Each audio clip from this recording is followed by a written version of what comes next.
You had, by the way, I should say, an excellent conversation with Donald Hoffman. Yeah, Uh, yeah, he's interesting. is there any inkling of his sense in your mind that reality is very far from actual, like objective reality is very far from the kind of reality we imagine, we perceive, and we play with in our human minds? Well, the first thing to grant is that we are never in direct contact with reality, whatever it is, unless that reality is consciousness, right? So we're only ever experiencing consciousness and its contents. Right. And then the question is, how does that circumstance relate to, quote, reality at large? And Donald Hoffman is somebody who's happy to speculate, well, maybe there isn't a reality at large. Maybe it's all just consciousness on some level. And that's interesting. That runs into, to my eye, various philosophical problems that, or at least you have to do a lot. You have to add to that picture, in that picture of idealism. That's usually all the whole family of views that would just say that the universe is just mind or just consciousness at bottom. Will go by the name of idealism in Western philosophy.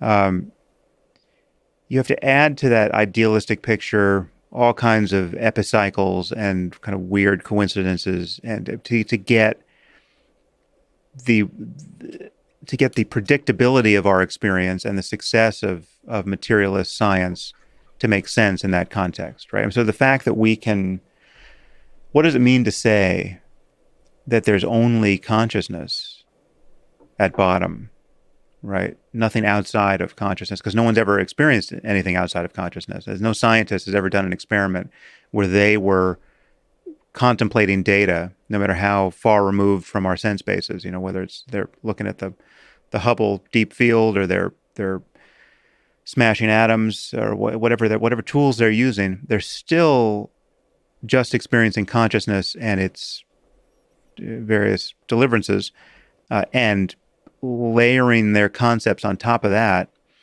So that's always true, and yet that somehow doesn't seem to capture the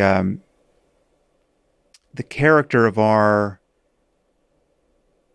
continually discovering that our materialist assumptions are confirmable, right? So you take the fact that we unleash this fantastic amount of energy from within an atom, right? We have the theoretical suggestion that it's possible, right? To come back to Einstein, there's a lot of energy in that matter, right? And what if we could release it, right? And then we perform an experiment at, in this case, the Trinity test site in New Mexico, where the people who are most adequate to this conversation, people like Robert Oppenheimer, are standing around not altogether certain it's going to work, right? They're performing an experiment. They're wondering what's going to happen. They're wondering if their calculations around the yield are off by orders of magnitude. Some of them are still wondering whether the entire atmosphere of Earth is going to combust, right? That the nuclear chain reaction is not going to stop. Um, and lo and behold, there was that energy to be released from within the nucleus of an atom, and that could. So it's just what the picture one forms from those kinds of experiments, and just the knowledge is just our understanding of evolution, just the fact that the Earth is billions of years old and life is hundreds of millions of years old, and we weren't here to think about any of those things. And all of those processes were happening, therefore, in the dark. And they are the processes that allowed us to emerge, from prior life forms in the first place. To say that it's all that nothing exists outside of conscious minds of the sort that we experience, it seems like a bizarrely anthropocentric claim, uh, analogous to, the moon isn't there if no one's looking at it, right? I mean, the moon as a moon isn't there if no one's looking at it. I'll grant that, because that's already a kind of fabrication born of concepts. But the idea that there's nothing there, that there's nothing that corresponds to what we experience as the moon, unless someone's looking at it, that just seems just a way too parochial way to set out on this journey of discovery. There is something there. There's a computer waiting to render the moon when you look at it. The capacity for the moon to exist is there. Right. So Right. if we're indeed living in a simulation, which I find a compelling thought experiment, it's possible that there is a kind of rendering mechanism, but not in a silly way that we think about in video games, but in some kind of more fundamental physics way. And we have to account for the fact that it renders experiences that no one has had yet, that no one has any expectation of having. It can violate the expectations of everyone lawfully, right? And then there's some lawful understanding of why that's so. It's like, just to bring it back to mathematics, like certain numbers are prime whether we have discovered them or not, right? Like there's the highest prime number that anyone can name now, and then there's the next prime number that no one can name, and it's there, right? So it's like it's to say that our minds are putting it there, or that what we know as mind in ourselves is in some sense putting it there. That the base layer of reality is consciousness, right? That we're identical to the thing that is rendering this reality. There's some, hubris is the wrong word, but it's like it's okay if reality is bigger than what we experience, and it has structure that we can't anticipate, and that isn't just. Again, there's certainly a collaboration between our minds and whatever's out there to produce what we call, the stuff, of life. But it's not the idea that it's. I don't know. I mean, there are a few stops on the train of idealism and kind of New Age thinking and Eastern philosophy that I don't, philosophically, I don't see a need to take. I mean, the place, experientially and scientifically, I feel like you can get everything you want, acknowledging that consciousness has a character that can be explored from its own side, so that you're bringing kind of the first person experience back into the conversation about what is a human mind and what is true.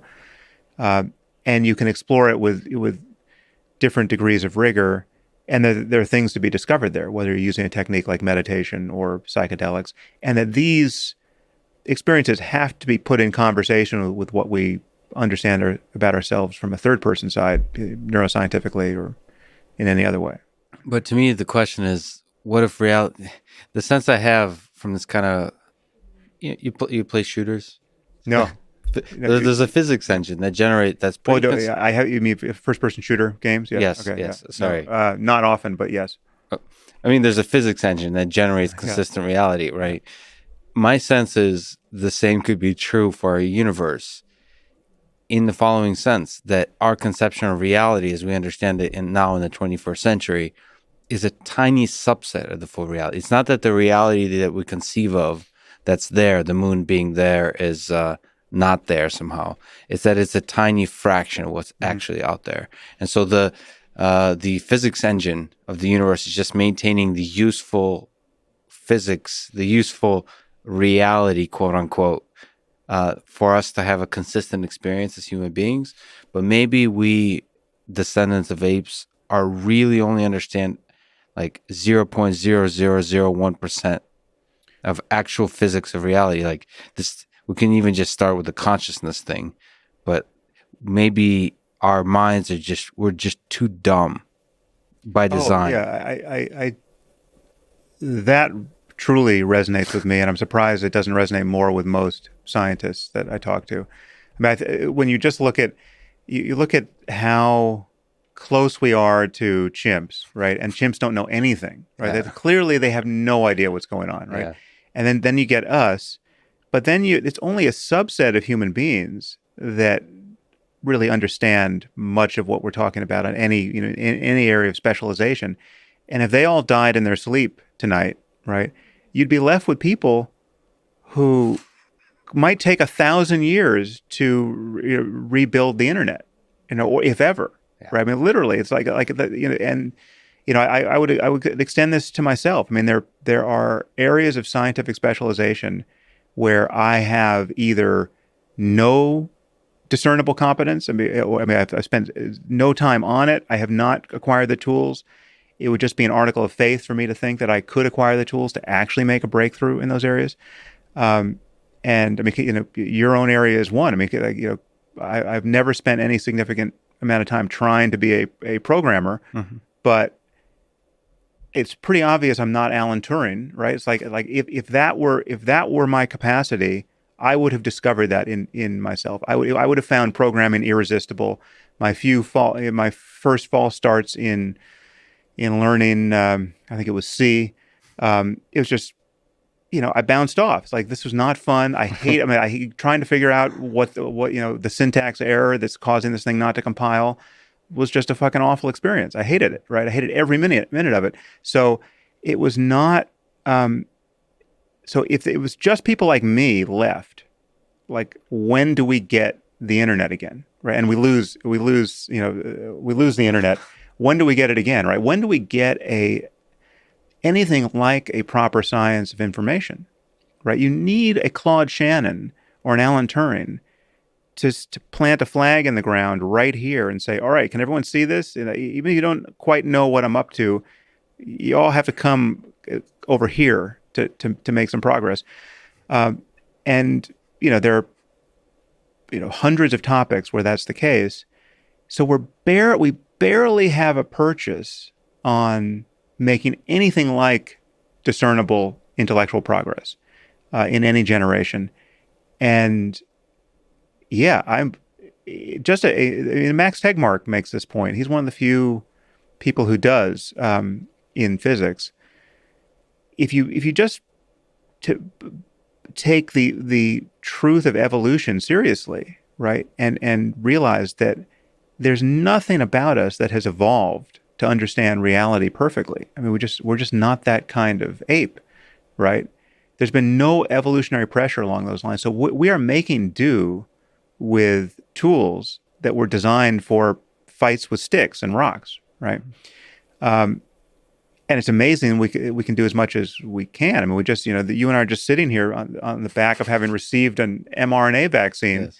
That has certainly changed our life, given what the last year was like, and it's going to change the world if rumors of coming miracles are borne out. I mean, it's now seems likely we have a vaccine coming for malaria, right, which has been killing millions of people a year for as long as we've been alive. I think it's down to like 800,000 people a year now because we've spread so many bed nets around, but it was like 2.5 million people every year. It's amazing what we can do, but yeah, if in fact the answer at the book of nature, at the back of the book of nature, is you understand 0.1% of what there is to understand, and half of what you think you understand is wrong, that would not surprise me at all. It is funny to look at our evolutionary history, even back to chimps. I'm pretty sure even chimps thought they understood the world well. So at every point in that timeline of evolutionary development throughout human history, there's a sense like there's no more. You hear this message over and over. There's no more things to be invented. But 100 years ago, there's a famous story. I forget which physicist told it, but there were physicists telling their undergraduate students not to go to get graduate degrees in physics because basically all the problems had been solved. And this is like around 1915 or so.